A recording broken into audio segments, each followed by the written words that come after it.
In the pre-Trump world, China was the nice guy, quietly lifting poor countries out of poverty. China went on a debt-trapping spree in the Obama era.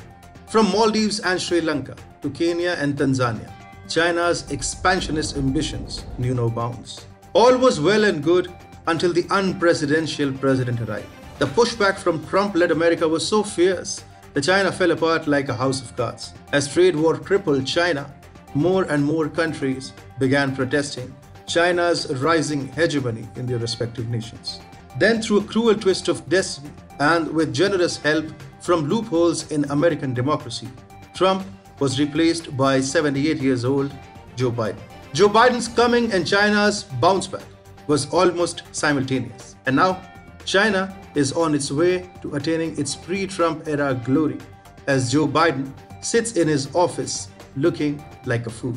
Hi and welcome.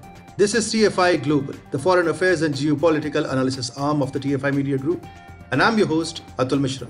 In this video, I will tell you about how Joe Biden's inaction has restarted China's debt-trapping madness again. Let's begin. Ever since he got elected, Joe Biden keeps claiming America is back. But look around and you will know that it is China which is actually coming back. After Biden's ascension to power, Tanzania, a strategically located East African nation, is yet another example of how Biden's rise to power in Washington, D.C. is empowering China's re-emergence at a global level. Chinese President Xi Jinping has been eyeing the development of the Bagamoyo port in Tanzania ever since he came to power. But with Donald Trump in power, Xi Jinping's China failed to woo Tanzania, and the port deal negotiations failed completely in 2019. However, now with Biden's accession to power and Washington's consequent failure to push back against Chinese hegemony, Tanzania is once again discussing the possibility of a $10 billion deal with China to develop the Bagamoyo port. After Xi Jinping came to power, Africa immediately became a part of his global domination dreams. In fact, Tanzania was one of the first countries that Xi Jinping visited as China's president. Beijing's fascination with Tanzania is quite natural. Located in Eastern Africa, Tanzania's coast abuts the Indian Ocean.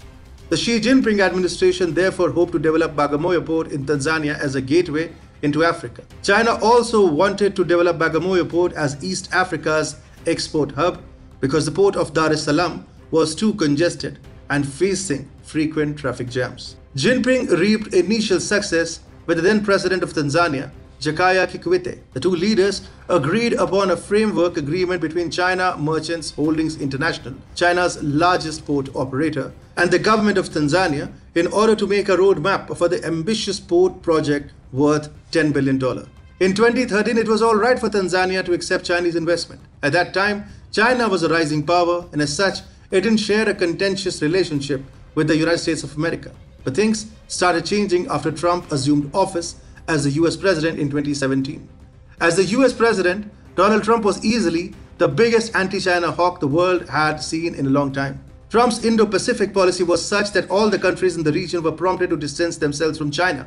In 2019, China Merchants Holdings disclosed that years of negotiations between the two sides failed to produce an agreement on the Bagamoyo port. On the other hand, Tanzania President John Magufuli made some more insightful remarks about the cancellation of the $10 billion Chinese loans to develop the Bagamoyo port.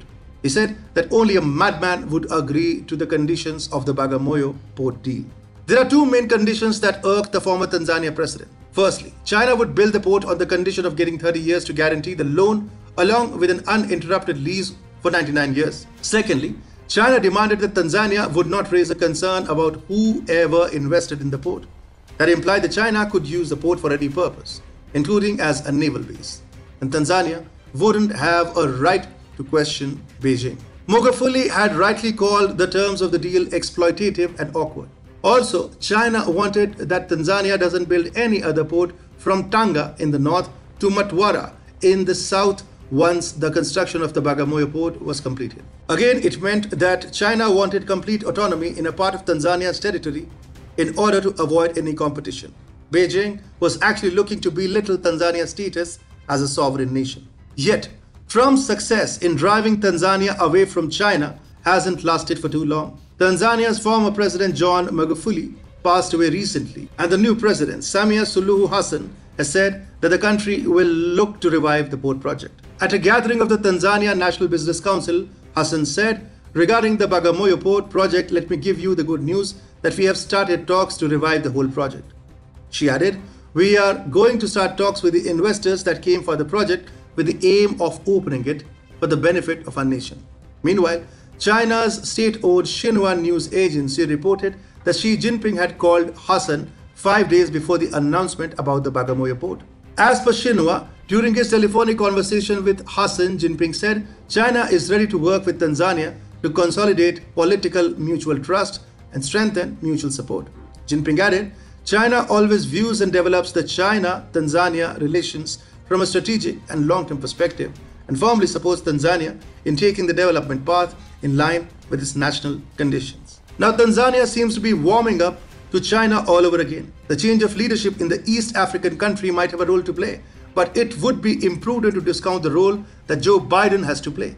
Make no mistake, as long as Trump was in power, he ensured that China was totally ruled out of the Indian Ocean region, while India's role as a central power in the region was upheld. So Trump's policy desisted developing or underdeveloped countries like Tanzania from getting too close to Beijing. However, Biden has been a confused leader at the best. Instead of pushing back against Chinese expansion in the IOR, he has been challenging and undermining the interests of US allies like India in the region.